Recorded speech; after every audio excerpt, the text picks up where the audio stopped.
योगेन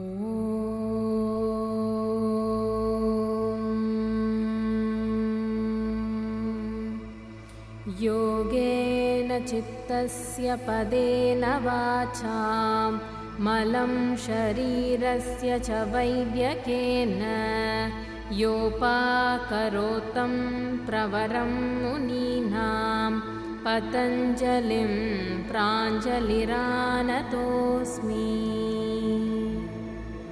आबाहुपुरुषाकारं शङ्खचक्रासिधारिणं सहस्रशिरसं श्वेतं प्रणमामि पतञ्जलिम्।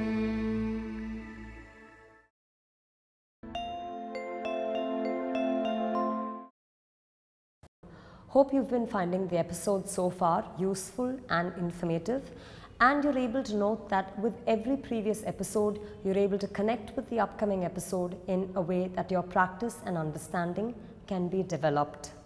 In today's episode, we will be seeing Marichyasana 1. Marichyasana is named after sage Marichi, who is also the grandfather of Lord Surya. This asana is dedicated to him. Marichyasana 1 involves both a forward extension as well as a lateral rotation of the spine or a lateral twist. Because in the previous episode or the previous series we saw forward extensions, and in the next segments we are seeing lateral twists, Marichyasana serves as a good intermediary, a good transition which incorporates both forward extensions and twists. There is a general misnomer that yoga is done to gain flexibility or to lose weight. While both these aspects are important, these are just byproducts of a proper practice. A proper practice is alignment centric, where a practitioner can internalize, be reflective, and have a feedback mechanism as to where what is working, how is it working, which part is overextended, which part is underextended, where the penetration of an asana is, etc. It is the study of the entire fusion of body, mind and spirit. How is alignment important? When, let's say, the entire principle of alignment moves from the gross body to the subtle. As you've seen in instructions, we've mentioned how the thigh needs to be back, how the chest needs to be lifted, how the arm needs to be up, etc. Let's take an instance. When we say, for example, lift your arms in Urdhva Hastasana, the arms is a gross term where a practitioner at the beginning looks at the arm as an arm alone and lifts the arm. But as the practice furthers, we say, by lifting the arm, notice how the intercostal muscles expand, notice how the space within the body increases, the diaphragm widens, the anterior spine raises up, various parts of the body are brought into a practitioner's attention. When this happens, from the gross, you start tuning inside the body. You start looking at the intercostal muscles, you start looking at the diaphragm. That way, actions become internalized. You remain integrated within oneself. You're one with your own inner condition. In that manner, from physical, you transfer or transpond or progress to the physiological state. As you proceed in this manner, you bring a complete mental awareness along with a practice that is already physiological, and so alignment is used as one of those central principles which helps you progress from a physical to a physiological to a mental, and hopefully after several decades to a spiritual practice. In today's episode, we will see Marichyasana 1.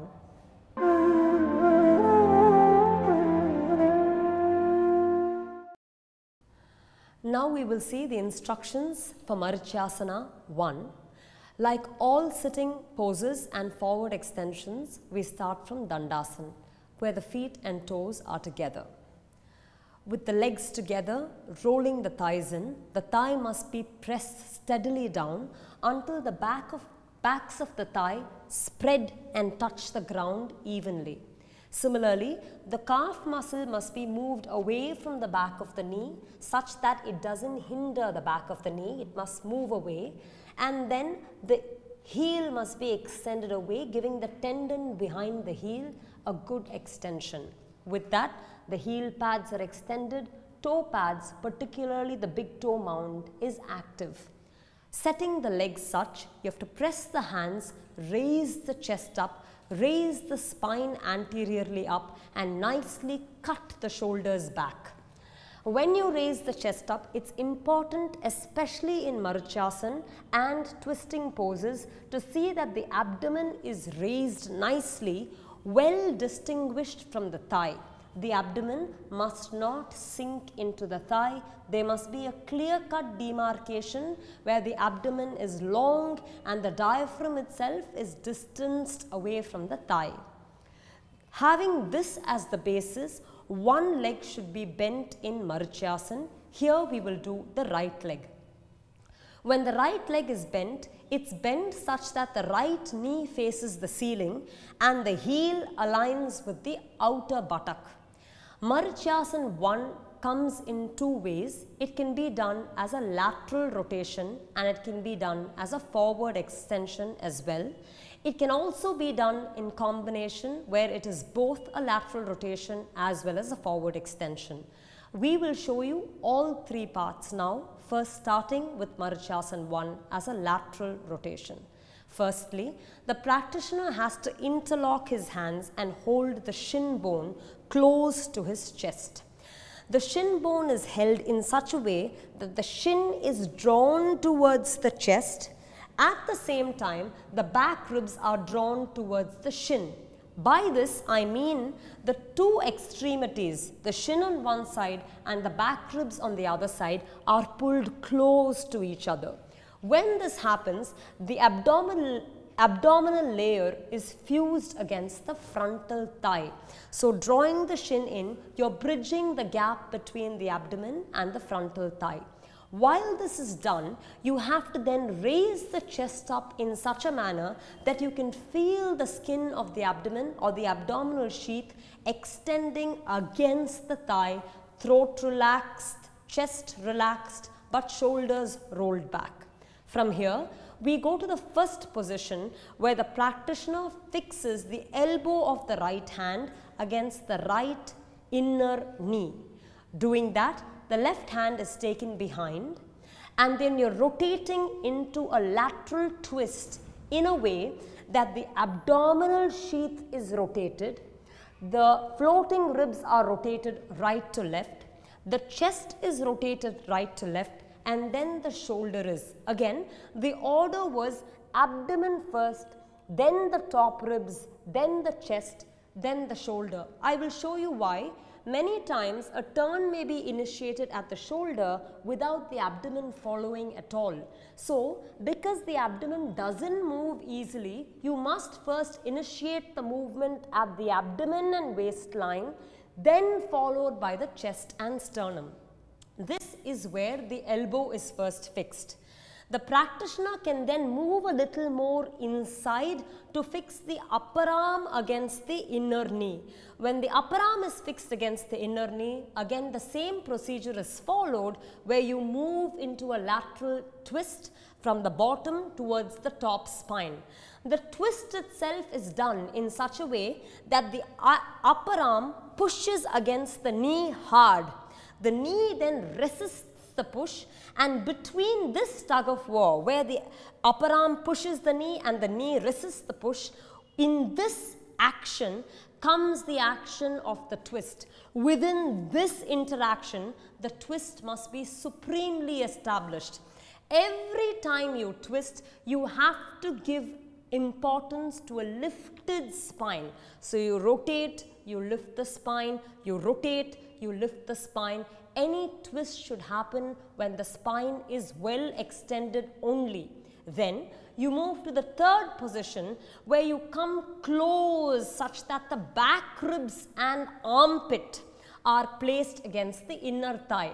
Once again, remember we started at the point where the thigh was against the abdomen. There was no spacing.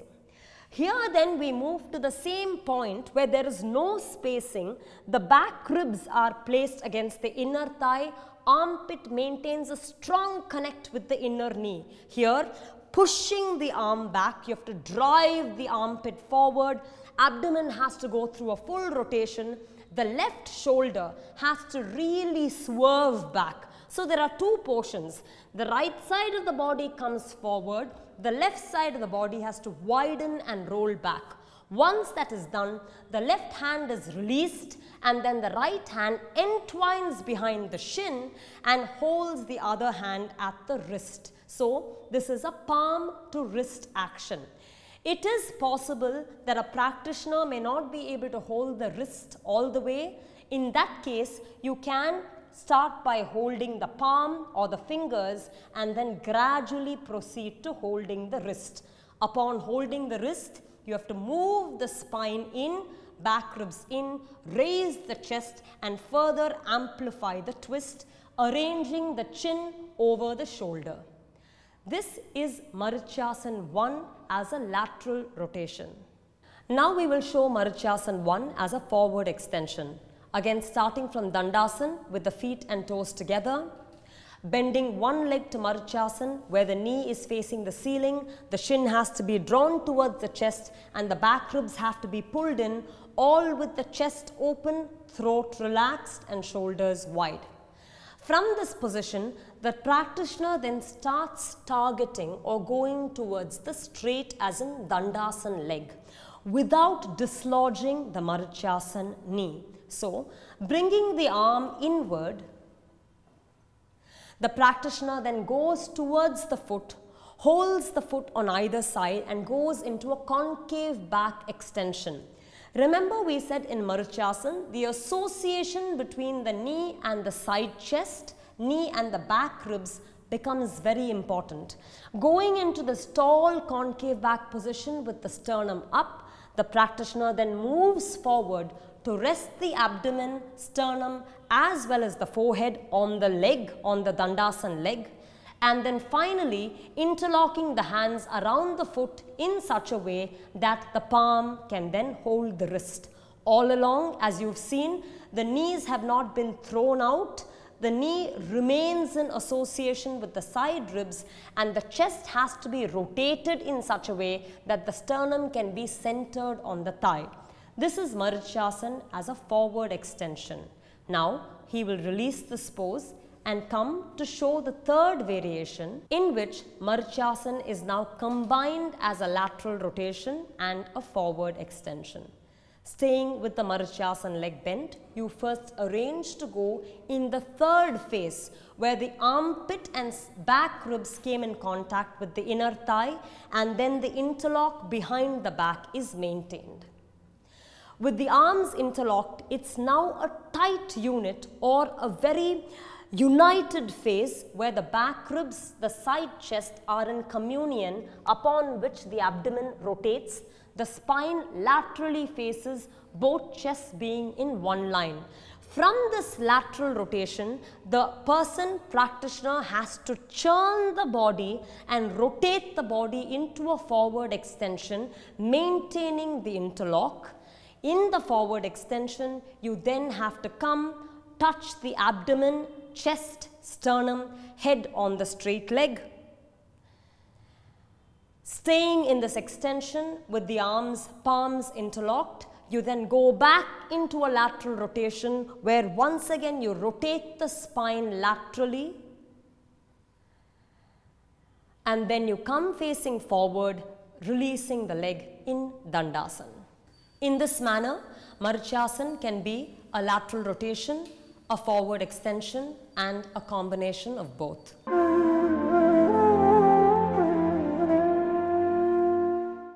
In this next segment, we are showing Marichyasana with the help of props to aid a practitioner further in their practice of Marichyasana 1. To show you the difference, the practitioner starts by sitting on the plain mat without any support to the buttock. Previously, a blanket was used. Now it's not used. She's sitting on the plain mat. Here, the practitioner then proceeds to a forward extension in Marichyasana, trying to take the head towards the shin. As you can see, in this forward extension without support to the buttock, the practitioner develops a dorsal curvature similar to a hunch. The spinal extension is limited and the ability to take the head towards the knee is a bit of a struggle because the release of the paraspinal muscles as well as the stifling crush of the abdomen may be too much for the practitioner to proceed towards a full forward bend. To release both the abdomen and the paraspinal muscles, the practitioner will then proceed to sit on height. As you can see, we have given substantial height. This is where one bolster is used topped with 3 blankets. Here, folding one leg into Marichyasana with the knee kept facing the ceiling, the other leg is kept released straight in Dandasana, and then the practitioner, keeping the knee close to the sides of the ribs, then proceeds to hold the foot for the forward extension. As you hold the foot, this inclines, gives the ability to the spinal muscles to be able to pour down towards the foot. The chest has an ability by which it can extend. The abdomen itself has less of a crunch. There is greater release to the abdomen, and then taking the head towards the shin, placing the abdomen on the thigh becomes more possible because this height gives release for you to be able to travel towards the foot, towards a forward extension. So this is an application where the simple usage of height provides the necessary release for Marichyasana as a forward extension.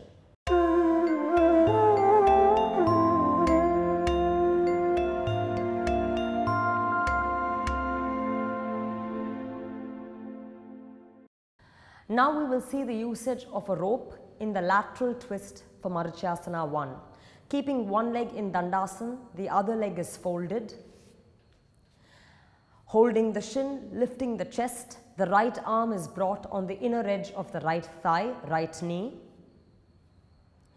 The arm is hooked at the level of the armpit. That is the destination from where you will interlock. So bringing the arm down to the armpit, the other hand has to go back, and then you will be turning the chest, raising the chest up. Here, releasing the hands, you will have to create an interlock between the two hands. Here, as you can see, there is a distance between the two palms, and therefore there are practitioners who are unable to interlock. Here, you then provide a rope where both palms hold the rope, and then gradually proceeding to a twist, raising the sternum up and retaining the arms hook at the armpit. You will have to gradually crawl your palms, coming closer on the rope until the palms are close enough. Over time, as you get the hands to crawl closer and closer, the practitioner then goes into a state where the palms can then touch each other, and then the arms can interlock at the fingertips, and then the palm, and then the wrist. This way, the rope is used as a mechanism to build an interlock for Marichyasana 1.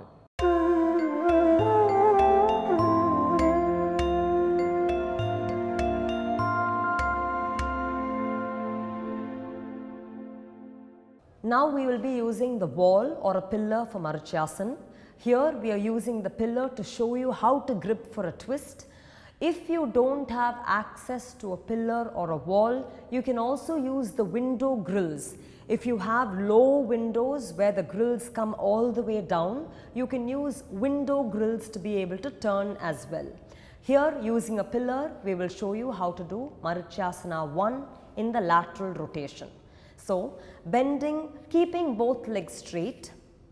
The leg there is one leg that is towards the wall, which has to remain the Dandasana leg. And then the leg that is away from the wall is bent in the Marichyasana bent leg position. Keeping the knee towards the ceiling and the heel aligned with the buttock, we are using a blanket to give the spine an elevation. From there, the arm is brought towards the inner edge of the right thigh, and then the hand proceeds to go around the pillar. The other palm is placed by the chest on the wall, let's say in a stop position where the hand is pressed on the wall. then using the grip of the hand around the pillar, that hand yields to pulling the spine forward in a rotation. So the function of that hand is to pull the spine forward in a rotation. The hand that is against the wall, the palm pressed on the wall, has to push the spine to further turn back. So whenever something rotates, as you can see my fingers and thumb, there is a part that moves forward, but there is also a part that moves backward to create that rotation. So the pulling hand will give you that forward movement, the pushing hand will give you that backward rotation, creating the total rotation or the churn of the spine. There, using this, you can see how much the spinal rotation has been mobilized. The chest is lateral, the back ribs are engaged, the sternum is lifting up, the entire spine including the waistline participates in a rotation. This can be done to explore the rotational aspect of Marichyasana 1.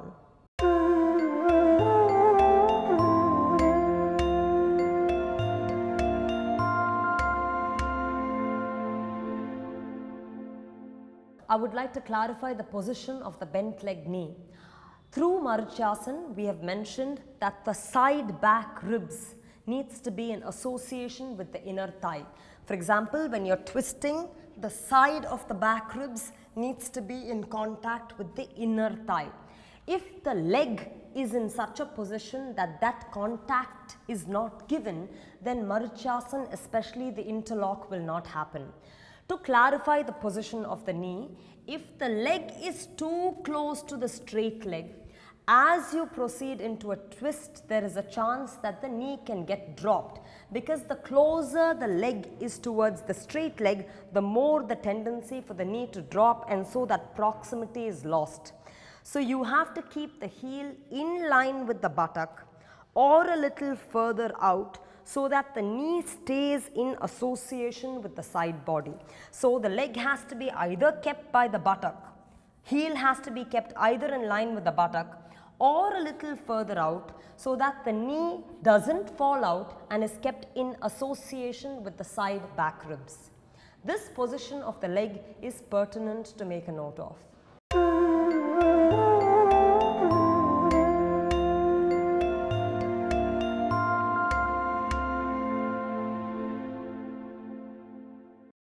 We now saw both the classical and prop supported versions of Marichyasana 1. The classical pose was done on the plain mat using a blanket, and for the prop versions we used height with bolster, rope and a pillar. In this manner, we can further the progress of an asana by wearing props depending on a person's requirement and condition. Any forward extension has several benefits, especially profuse benefits on the area of the abdomen. In the full position, when Marichyasana, the abdomen in Marichyasana goes towards the thigh, the area of the abdomen gets flushed with blood, hence all the organs of the abdomen, the spleen, the liver, the pancreas, the kidneys as well, the intestines, all of them benefit from the practice of Marichyasana. Bile secretion, obesity, these factors are also kept in check.